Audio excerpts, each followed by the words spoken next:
শ্রী শ্রী ঠাকুর অনুকূল চন্দ্রের অনুশ্রুতি গ্রন্থ প্রথম খণ্ড বিবাহ অধ্যায় বাণী সংখ্যা ২৪।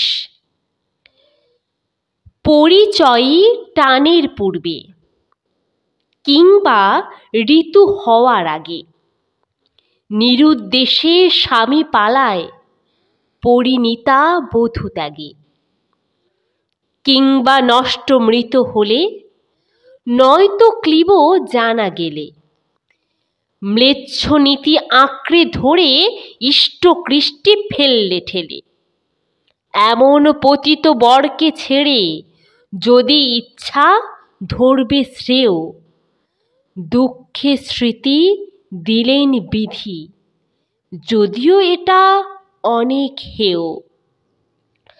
বাণীটির তাৎপর্য: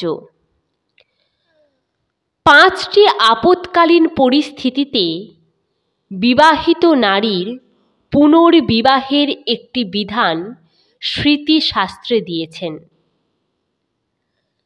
নষ্টে মৃতে প্রবর্জিতে ক্লীবে চ পতিতে পতৌ পঞ্চস্থাপৎসু নারীণাং পতিরন্যো বিধীয়তে।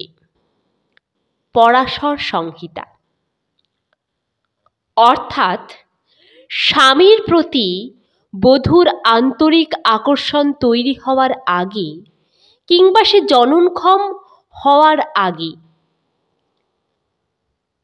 প্রথম, স্বামী যদি নিরুদ্দেশ হয়ে যায়, অথবা দ্বিতীয়, মারা যায়, তৃতীয়, স্বামী যদি কোনো অমার্জনীয় কলঙ্কে সমাচ্যুত হয়, চতুর্থ, যদি সে নপুংসক প্রমাণিত হয়, কিংবা পঞ্চম, যদি ইষ্টবিমুখ ম্লেচ্ছাচারী হয়ে ওঠে।